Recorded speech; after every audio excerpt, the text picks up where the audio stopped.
Hi, ఈ రోజు మనం ఈ డౌన్ లైట్ ని పాత డౌన్ లైట్ దీన్ని ఎట్లా రిపేర్ చేయాల్సిందో ముందుగా దీన్ని మీటర్లో పెట్టాం. మీటర్లో పెడితే ఇది ఎలగట్లా చూడండి. సో ఇది ఎలగలేదు మనకి. కాబట్టి ఇప్పుడు ఏం చేస్తాం, మనం దీన్ని ఓపెన్ చేస్తాం. ఇప్పుడు మనం ఓపెన్ చేసి చూడండి. సో ఇట్లా స్క్రూస్ ని ఓపెన్ చేసుకోవాలి. ముందుగా ఎన్ని స్క్రూస్ ఉన్నాయి మనకి? సుమారుగా ఒక 6 స్క్రూస్ ఉంటాయి. 6 స్క్రూస్ ని మనం ఓపెన్ చేసుకోవాలి. ఈ 6 స్క్రూస్ ఓపెన్ చేసిన తర్వాత దాని లోపల మనకి ఏముందో ఒకసారి ఓపెన్ గా చూద్దాం.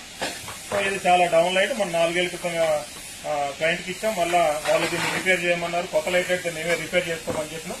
సుమారుగా 4000 లైట్లు ఉన్నాయి. ఇప్పుడు చూడండి, ఈ పీసీబీ ఇక్కడ ఉంది. ఈ పీసీబీని మనం చెక్ చేస్తాం. వేరే డ్రైవర్ పెట్టి చెక్ చేస్తాం. వేరే డ్రైవర్ పెట్టామా? వేరే డ్రైవర్ పెట్టినప్పుడు అది వెలుగుతుంది అనుకోండి, అంటే ఆ పీసీబీ పర్ఫెక్ట్ గా ఉంది, డ్రైవర్ బాగాలేదని అర్థం. ఇప్పుడు చెక్ చేద్దాం. సో ఇప్పుడు వెలిగింది. వావ్! సో కాబట్టి మనం దీన్ని పీసీబీ మార్చాల్సిన అవసరం లేదు, ఓన్లీ డ్రైవర్ మాత్రం జరుగుతుంది. సో ఇప్పుడు మనం మళ్ళీ ఏం చేస్తాము, ఈ డిఫ్యూజర్ చూసాం. డిఫ్యూజర్ కొంచెం బ్లాక్ గా ఉంది కాబట్టి దీన్ని తెల్ల డిఫ్యూజర్ వేసి మనం కొత్త డిఫ్యూజర్ చేసి చేసుకోవచ్చు. లేదా క్లయింట్ నాకు డిఫ్యూజర్ కూడా ఎట్లా ఉంటే పర్లేదంటే ఈ విధంగా చేయొచ్చు. ఇప్పుడు మళ్ళీ దాన్ని యాక్టివ్ గా మనం పెట్టేస్తాం. పెట్టేయాము దాన్ని మళ్ళీ. సో పెట్టేసుకుని డ్రైవర్ మార్చుకున్నాం. డ్రైవర్ రేటు మార్కెట్ లో మనకి 70 రూపాయల నుంచి 100 రూపాయల వరకు ఉంటుంది.